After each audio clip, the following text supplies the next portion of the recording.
आप लोगों ने कभी सोचा है क्या, एक आम आदमी रिलायंस, इंफोसिस, टाटा मोटर्स जैसे बड़े बड़े कंपनी का ओनर कैसे बन सकता है? नहीं तो आप लोगों ने सुना होगा, स्टॉक मार्केट से लोगों ने बहुत सारे पैसा कमाया। लेकिन ये स्टॉक मार्केट क्या है? ये पैसा कमाने का एक मिशन है? कुछ लोग तो उसको गैम्बलिंग कहते हैं। क्या ये गैम्बलिंग है? इस वीडियो से अगर आपने अभी तक 5 पैसा भी कहीं इन्वेस्ट नहीं किया है, फिर भी आप स्टॉक मार्केट क्या है, स्टॉक मार्केट कैसे काम करता है, ये सब बिल्कुल आसानी से समझ सकता है। हम एक टी शॉप का एग्जाम्पल लेते हैं। आपका एक फ्रेंड है, राहुल। राहुल एक टी शॉप शुरू करना चाहता है, खोलना चाहता है, और उसके पास सिर्फ 50,000 रुपये है। उसको खोलने के लिए लगभग 1 लाख रुपए का जरूरत पड़ रहा है। राहुल आपके पास आता है, आपको बोलता है, मेरे पास 50,000 रुपये है, मैं एक टी शॉप खोलना चाहता हूँ, क्या तुम्हारा पास 50,000 रुपये है क्या इस बिजनेस में इन्वेस्ट करने के लिए? इसमें इन्वेस्ट करने से जो भी प्रॉफिट मुझे इसमें मिलेगा उसका 50% मैं तुमको देने के लिए तैयार हूँ। मान लीजिए आप उसमें 50,000 इन्वेस्ट करने के लिए तैयार हो गया। यहाँ पर उस टी शॉप का 50% ओनरशिप आपके पास है और 50% राहुल के पास है। अगर मान लीजिए उस बिजनेस से, उस टी शॉप से अगर वो प्रॉफिट कमाता है तो उस प्रॉफिट का कुछ परसेंटेज जो भी है वो आपको मिलेगा। बेसिकली स्टॉक मार्केट का यही कंसेप्ट होता है। अब एक सवाल आता है, ये शेयर होता क्या है? What is stock? एक कंपनी का छोटे छोटे ओनरशिप का टुकड़े होता है, उस टुकड़े को हम शेयर कहलाता है। मान लीजिए एक कंपनी का वैल्यूएशन है 100 करोड़ रुपीस का, और उस वैल्यूएशन को 10 करोड़ में डिवाइड करता है, तो जो हमें जो छोटे छोटे टुकड़े मिलते हैं, इस टुकड़े को हम एक शेयर कहलाता है। जब आप एक शेयर खरीदते हो तो उस कंपनी का ओनरशिप का एक हिस्सा आप खरीद रहे हो।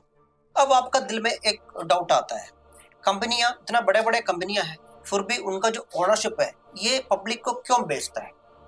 देखिए, एक बिजनेस को ग्रो करने के लिए कैपिटल का जरूरत पड़ता है। कंपनियां कैपिटल रेज करने के लिए बैंक से लोन ले सकता है, लेकिन कैपिटल रेज करने के लिए बैंक से लोन लेना ही एक तरीका नहीं है, और भी कई सारे तरीके हैं। जैसे कंपनी अपना ओनरशिप का हिस्सा शेयर के रूप से पब्लिक के लिए इशू कर सकता है। कंपनीज को फंड का जरूरत क्यों पड़ता है? क्योंकि उस कंपनी को अपना नया नया फैक्ट्रीज खोलने के लिए फंड की जरूरत पड़ेगा, नया नया प्रोडक्ट को इंट्रोड्यूस करने के लिए फंड की जरूरत पड़ेगा, नया स्किल्ड मैन पावर को एम्प्लॉय करने के लिए फंड की जरूरत पड़ेगा, और साथ साथ में जो नया नया सिटीज है, सिटीज में अपना बिजनेस को बढ़ाने के लिए उनको फंड का जरूरत पड़ता है। इसके लिए वो अपना कंपनी का शेयर को स्टॉक एक्सचेंज में लिस्टिंग करते हैं। इस प्रोसेस को हम कहते हैं आईपीओ, इनिशियल पब्लिक ऑफरिंग। एक बार आईपीओ अगर इश्यू हो गया तो उसके बाद में फर्म स्टॉक एक्सचेंज का थ्रू उस कंपनी का शेयर को खरीद भी सकता है, बेच भी सकता है। चलो, हम स्टॉक तो समझ गए। अब सवाल आता है, ये स्टॉक मार्केट क्या है? स्टॉक मार्केट का मतलब है ऐसे एक जगह है जहां से हम स्टॉक को खरीद भी सकता है और बेच भी सकता है। ये एक ऑनलाइन मार्केट जैसे ही, जैसे ई कॉमर्स साइट होता है ना, अमेज़न और फ्लिपकार्ट, मीशो जैसी, इनका जैसे है। वहां से इस ऑनलाइन साइट में क्या होता है, वहां पर बहुत सारे प्रोडक्ट का सेलेक्ट भी होता है और हमारा जैसे बायर्स भी होता है। हम वहां से खरीदते हैं और वो सेल करते हैं। स्टॉक मार्केट में भी ऐसे ही होता है, लेकिन यहाँ पर फर्क ये है, यहाँ कोई प्रोडक्ट नहीं बेचता है, किसी न किसी कंपनी का शेयर बेचते हैं। इंडिया में ब्रॉडली 2 एक्सचेंज अवेलेबल है, एनएससी और बीएसई। एनएससी का मतलब है नेशनल स्टॉक एक्सचेंज और बीएसई है बॉम्बे स्टॉक एक्सचेंज। अब देखते हैं शेयर खरीद कर बेचने से पब्लिक पैसा कैसे कमा सकता है। देखिए, स्टॉक मार्केट में पैसा कमाने का बेसिकली दो तरीके हैं। कई सारे ट्रेडिंग मेथड होता है, लेकिन यहाँ पर हम स्टॉक में ट्रेडिंग की बात कर रहे हैं। ठीक है। नंबर 1 है कैपिटल अप्रिसिएशन। कैपिटल अप्रिसिएशन का मतलब है, मान लीजिए आप एक कंपनी का शेयर 100 रुपये में खरीदा है और आपने 2 साल, 3 साल, 4 साल जितना भी है आपने उस शेयर को होल्ड किया। होल्ड करने के बाद में जब प्रॉफिट में आप इसको सेल करते हैं, मान लीजिए आप 150 रुपये में आप सेल कर रहे हो, तो जो 50 रुपये जो आप मुनाफा लेके आप उस पोजीशन से एक्सिट कर रहे हो, तो 50 रुपये है आपका प्रॉफिट है। ये एक तरीका है। दूसरा एक तरीका है डिविडेंड यील्ड। डिविडेंड यील्ड का मतलब है, मान लीजिए एक कंपनी है, उस कंपनी 1 साल का पूरा अपना रेवेन्यू और नेट प्रॉफिट निकालता है। उसके बाद में कंपनी का जो नेट प्रॉफिट है उसमें से कुछ पोर्शन वो शेयर होल्डर्स को इश्यू करने के लिए डिसीजन लेता है। शेयर के प्राइस बदलते क्यों, ये एक सवाल है जो न्यू कमर्स होते हैं मार्केट में, सबका दिमाग में ये डाउट आता है, शेयर की प्राइस बदलते क्यों है, हर सेकंड पर बदलते रहता है, ऐसे क्यों होता है। सपोज मान लीजिए अब एक नया स्मार्टफोन मार्केट में आ रहा है, उस टाइम पर क्या होता है, सारे उस फोन को खरीदना चाहते हैं, तो क्या है वहां पर डिमांड ज्यादा है। जब डिमांड बढ़ता है तो ऑटोमेटिकली प्राइस बढ़ता है। और स्टॉक मार्केट में भी ये सेम रूल अप्लाई होता है। अगर ज्यादा लोग कोई एक कंपनी का शेयर अगर खरीदना चाहता है तो उसका प्राइस बढ़ने लगता है, और ज्यादा लोग अगर बेचने लगता है तो उसका प्राइस गिरने लगता है। स्टॉक की कीमत पर प्रभाव डालने वाला कुछ फैक्टर्स है, जैसे कंपनी का प्रॉफिट। कंपनी का प्रॉफिट, अगर मान लीजिए कंपनी अच्छा परफॉर्मेंस कर रहा है और लगातार कंपनी का प्रॉफिट पॉजिटिव में है, तो हमें जो शेयर का प्राइस है इसमें भी एक पॉजिटिव इफेक्ट देखने को मिलता है।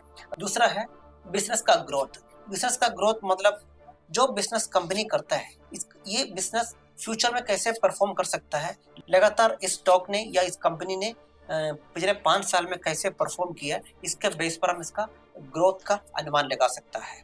और तीसरा है economic conditions of a country. इसके अंदर क्या होता है, एक कंट्री का मैक्रो इकोनॉमिक डाटा आता है, जैसे GDP, inflation rate, interest rate, ये सारे इसके अंदर कवर होता है।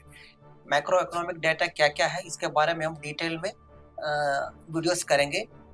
और नेक्स्ट है इंटरेस्ट रेट, जो बैंकिंग सेक्टर का जो इंटरेस्ट फिक्स करता है। कभी कभी इंटरेस्ट बढ़ाता है रिजर्व बैंक ऑफ इंडिया, कभी कभी कम करता है। ये जो फ्लक्चुएशन की वजह से स्टॉक का प्राइस में भी हमें प्रभाव देखने को मिलता है।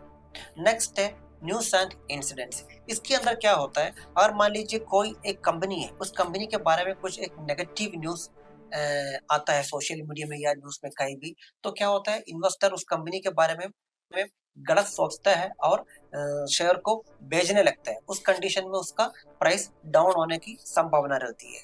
ये एक अच्छा न्यूज आता है तो उस कंडीशन में लोग उसका शेयर को ज्यादा खरीदते हैं और उस वजह से वहां पर एक बुलिश मूवमेंट हमें देखने को मिलता है। और सबसे लास्ट फैक्टर है इन्वेस्टर सेंटिमेंट्स। इन्वेस्टर सेंटिमेंट्स क्या होता है, एक कंपनी एक बिजनेस करता है, उस बिजनेस का ग्रोथ को लेके इन्वेस्टर्स जो फैटर्निटी है ये आगे के लिए क्या सोच रहे हैं, इसके ऊपर डिपेंडेंट होता है।